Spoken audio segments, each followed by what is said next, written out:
Good morning વિદ્યાર્થી મિત્રો.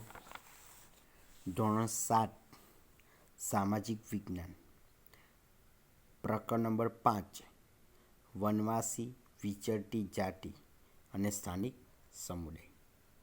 આજે આપણે વિદ્યાર્થી મિત્રો વિભાગ નંબર 3 જોવાના છે. તો સૌથી પહેલાં જોવાના છે વણઝારા. વણઝારા કોણ છે?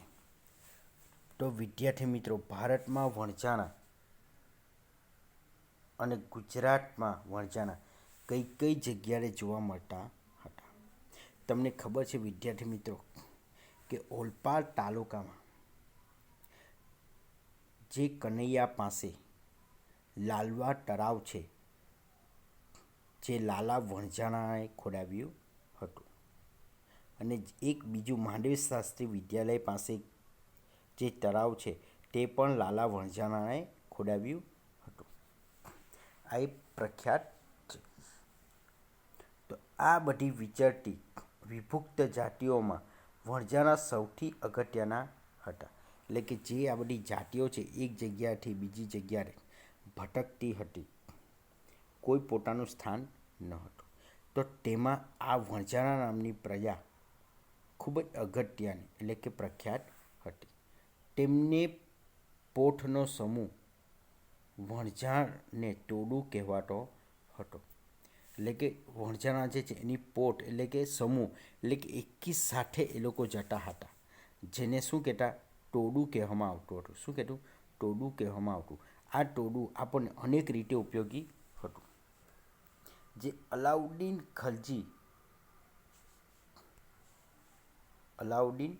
ખલજી દિલ્હીના બજારો સુધી અનાજ અને ચીજ વસ્તુઓ લાવવા લઈ જવા માટે તેમનો ઉપયોગ કરતો હતો. કોનો? તો વણઝારાનો. કોનો ઉપયોગ કરતો? તો વણઝારાનો ઉપયોગ કરતો હતો. કે દિલ્હીમાં એ શાસન કરતો હતો, ત્યાંથી અનાજ, કપડાં કે તોપ ઘોડા બંદૂક જે પણ વસ્તુ હોય તો આ બળદગાડામાં મૂકીને એટલે વણઝારાનો તે ઉપયોગ કરતા હતા સામાન લઈ જવા માટે.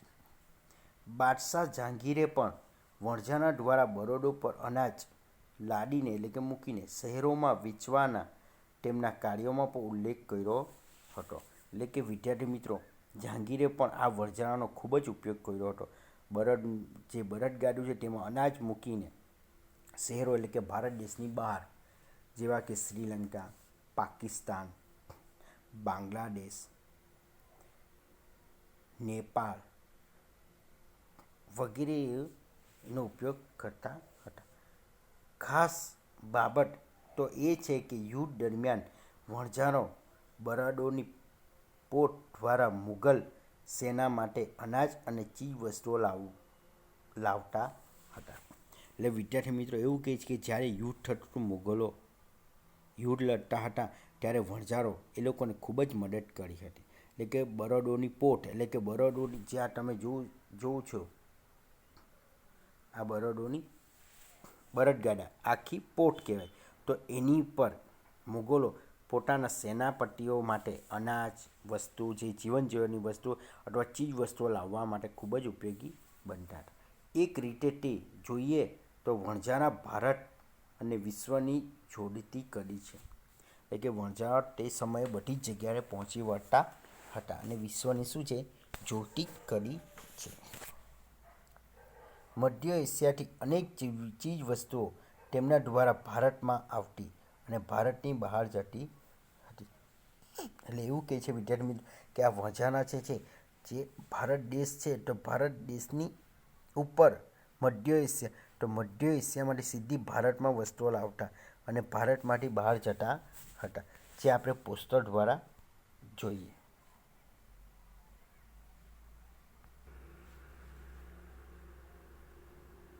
વિદ્યાર્થી મિત્રો, તમે જોઈ શકો છો તો અહીં ઉપર મધ્ય એશિયામાંથી ભારતમાં બધી વસ્તુઓ આવતી હતી. કોણ લાવતું? તો વણઝારા લાવતા હતા. અને ત્યાંથી ભારતની બહાર પણ વસ્તુઓ જતી હતી. અહીં બાંગ્લાદેશ, મ્યાનમાર, નીચે જોઈએ તો શ્રીલંકા અહીં અનેક જગ્યાએ વણઝારા પોતાની વસ્તુઓ મોકલતા હતા. એ સમયે વિદ્યાર્થી મિત્રો દિલ્હીથી આ બધી વસ્તુઓ અનેક વિદેશમાં જતી હતી.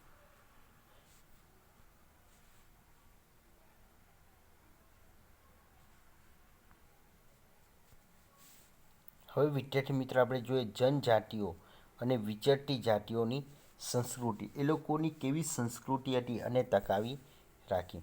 તો કેટલીક વિચરતી વિભુક્ત જાતિઓ ઘેટા બકરા, ઘોડા ગાય, ભેંસ, બળદના વેપાર સાથે સંકળાયેલી એટલે હંમેશા આ પ્રજાતિઓ પોતાના પશુપાલન સાથે જોડાયેલી હતી.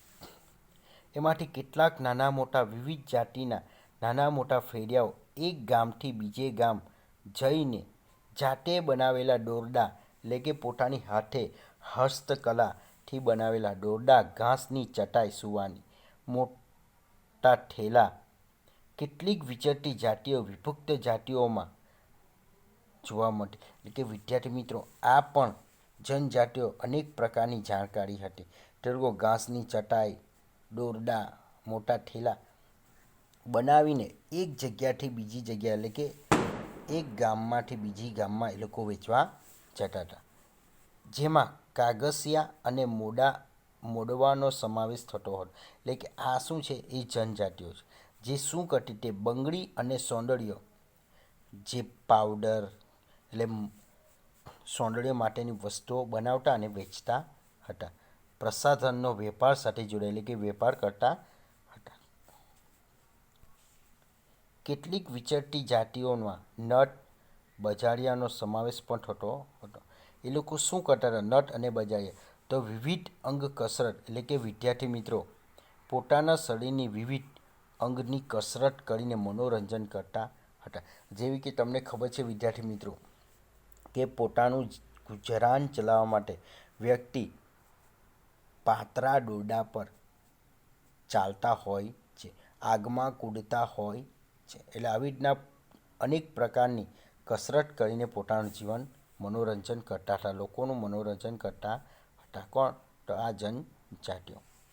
હવે વિદ્યાર્થી મિત્રો જુઓ કે આપણા ગુજરાતમાં આવી કઈ કઈ વિભુક્ત જાતિઓ જોવા મળતી. ગુજરાતમાં પહેલાં વણઝારા, માલધારી, નટ, બાજાણિયા, કાગસિયા જેવી વિચરતી અને વિભુક્ત જાતિઓ જોવા મળે છે. મોસ્ટ ઇમ્પોર્ટન્ટ પ્રશ્નો કે આપણા ગુજરાતમાં કઈ કઈ વિચરતી અને વિભુક્ત જાતિ જોવા મળી હતી. તો વણઝારા, માલધારી, નટ, બાજાણિયા, કાગસિયા અને જેવી જાતિઓ જોવા મળી. હવે જોવાના છે જનજાતિઓમાં આવેલ સાંસ્કૃતિક પરિવર્તન. એટલે આ જેટલી પણ જાતિઓ છે વિદ્યાર્થી મિત્રો તો તેમાં કઈ રીતે પરિવર્તન આવ્યું હતું. તો અર્થવ્યવસ્થા અને સમાજની જરૂરિયાત વધતા નવા નવા કૌશલ્યો ધરાવતા લોકોની આવશ્યકતા ઊભી થઈ અને સમાજમાં જુદી જુદી જાતિઓમાં વિભાજિત થયો. જેવી બીજી બાજુ ઘણી જનજાતિઓ અને સામાજિક જૂથોની જ્ઞાતિ આધારિત સમાજમાં સમાવી તેમજ જાતિનો દરજ્જો આપવામાં આવ્યો. એટલે વિદ્યાર્થી મિત્રો એવું કહે છે કે અર્થવ્યવસ્થા અને સમાજની જરૂરિયાતમાં વધતા જતા નવી નવી કલાઓ, નવા નવા કૌશલ્યોની જરૂરિયાત ઊભી થઈ. નવી નવી જરૂરિયાત ઊભી થઈ એટલે કે લોકોમાં એટલે કે આ જનજાતિમાં ધીમે ધીમે પરિવર્તન આવ્યું. પરિવર્તન આવ્યું એટલે એમનો વિકાસ થવા લાગ્યો અને દરજ્જો વધવા લાગ્યો. આવી જાતિઓમાં વિશિષ્ટ કૌશલ્યો ધરાવતા સમુદાયો મુખ્ય હતા. હવે વર્ણવે તે બદલે જાતે સમાજમાં સંગઠનનો આધાર બની ગયો છે. તેમાં આપણે જોવાના છે ગોંડ જાતિ અને અહોમ જાતિ. પહેલી જોઈએ તો ગોંડ જાતિ. ભારતના ગોંડવા નામના વિશાળ વન પ્રદેશમાં રહેનારી પ્રજા જેને ગોંડ તરીકે ઓળખવામાં આવતી હતી. જે ભારતની જૂની જનજાતિ પૈકી એક છે. એટલે વિદ્યાર્થી મિત્રો એવો પ્રશ્ન પૂછાય કે ભારતની જૂનામાં જૂની જનજાતિ પૈકી એક જાતિ કઈ છે? તો કઈ છે? ગોંડ જાતિ. તેઓ સ્થાનાંતરિત ખેતી કરતા, એટલે કે એ લોકોની મુખ્ય પ્રવૃત્તિ શું હતી? તો ખેતી કરતા હતા. નાના નાના કુળમાં વહેંચાયેલી વિશાળ ગોંડ જાતિઓમાં પ્રત્યેક કુળમાં એક રાજા હતો. જે નાના નાના કુળમાં વહેંચાઈ ગયેલી હતી તેમાં પ્રત્યેકમાં એક શું હતો? રાજા હતો. જે અકબરનામામાં નોંધાયું હતું. અકબરની નવલકથા કઈ હતી? અકબરનામા. અકબરે કઈ નવલકથા લખેલી? તો અકબરનામા. તેમાં નોંધેલું હતું કે નાના નાના કુળમાં વહેંચાયેલી વિશાળ ગોંડ જાતિમાં પ્રત્યેક કુળમાં એક રાજા હતો. જે ગાઢ રાજ્યોમાં 70,000 જેટલા ગામડાઓનો સમાવેશ થતો હતો. એટલે એ સમયે વિદ્યાર્થી મિત્રો જે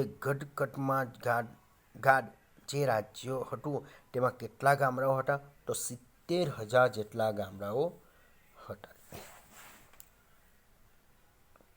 હવે વિદ્યાર્થી મિત્રો આપણે જોવાના સ્થાનાંતરિત ખેતી. સ્થાનાંતરિત ખેતીને બીજા કયા નામે ઓળખાય છે?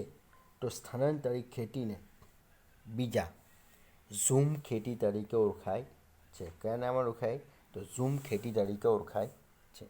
આ પ્રકારની ખેતીમાં જંગલોમાં વૃક્ષો કાપી તેને સળગાવીને જમીન સાફ કરી 16મી થી 17મી સદીમાં ત્યાં ખેતી કરવામાં આવતી હતી. 2-3 વર્ષ ખેતી કર્યા બાદ જમીનની ફળદ્રુપતા ઘટતા આ વિસ્તાર છોડી દઈ બીજી જગ્યાએ આ જ રીતે ખેતી કરવામાં આવતી હતી. એટલે કે વૃક્ષો કાપી એને સળગાવી અને જમીન સાફ કરી પાછી ખેતી કરવામાં આવતી હતી, જેને સ્થાનાંતરિત ખેતી અથવા ઝૂમ ખેતી તરીકે ઓળખવામાં આવે છે. તો વિદ્યાર્થી મિત્રો, પહેલાં આદિવાસી જે લોકો હતા તો જે જગ્યાએ જંગલો હોય છે તો એ જંગલોના પહેલાં વૃક્ષો કાપી નાખતા, પછી બધા વૃક્ષોને સળગાવી દેતા અને પોતાના પશુઓથી જમીન ખેડી નાખતા હતા. 2-3 વર્ષ પાક લઈ જે પાક લેવાનો હોય તે ઘઉં, ચોખા, બાજરી તે પાક લઈ અને જમીનની ફળદ્રુપતા ઘટી જાય પછી એ વિસ્તાર છોડી દેતા અને બીજી જગ્યાએ આ જ રીતે ખેતી કરતા હતા. વૃક્ષો કાપી સળગાવી દેતા, સાફ સફાઈ કરી ખેતી કરતા હતા, જેને સ્થાનાંતરિત ખેતી કહેવામાં આવતી અથવા ઝૂમ ખેતી કહેવામાં આવતી હતી. તેમની રાજ્ય વ્યવસ્થા કેન્દ્રકૃત હતી. રાજ્યોમાં ગઢમાં વહેંચાયેલા હતા. દરેક ગઢ પર એક ખાસ ગોંડ કુળનું આધિપત્ય હતું.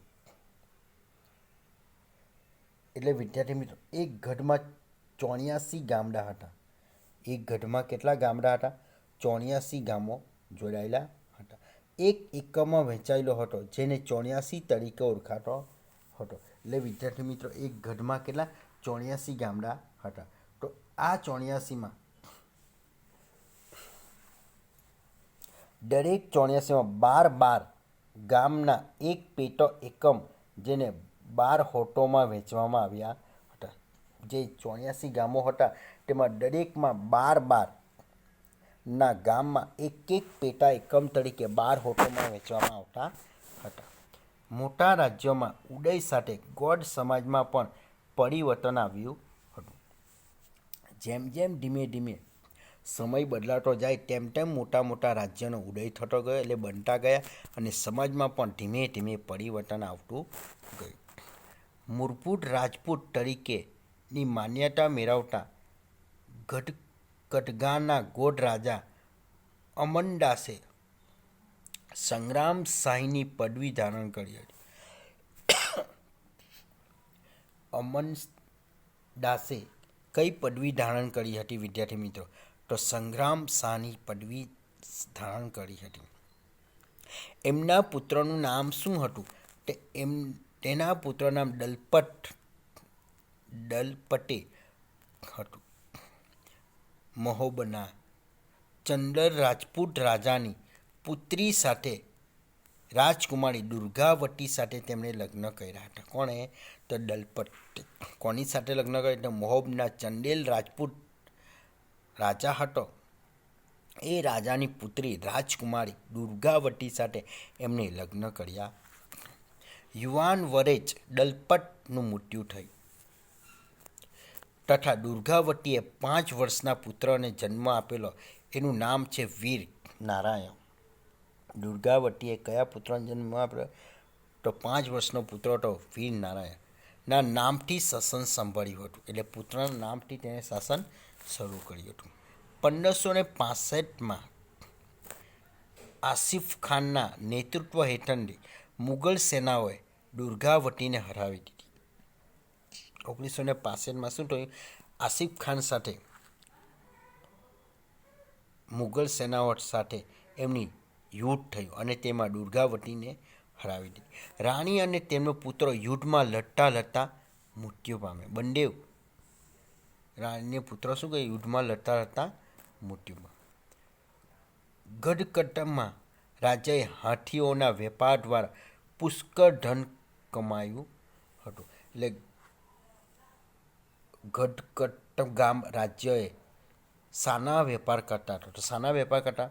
તો હાથીના વેપાર કરતા હતા. તેમાં પુષ્કળ ધન કમાયું હતું.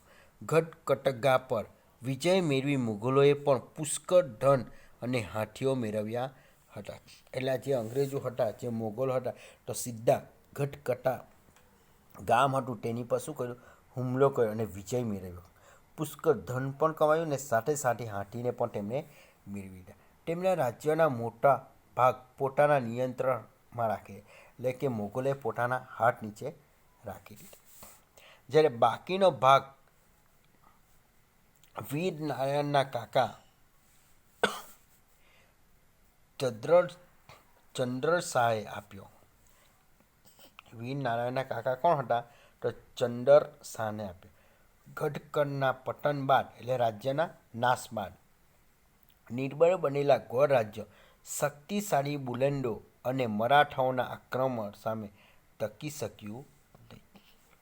જે ગઢકડ રાજ્યનું પતન થતાં આ રાજ્યોમાં ગોળ રાજ્ય શક્તિશાળીના બુંદેલો અને મરાઠાઓ સાથે આક્રમણ થતાં એની સામે ગઢકડ રાજ્ય ટકી શક્યું ન હતું.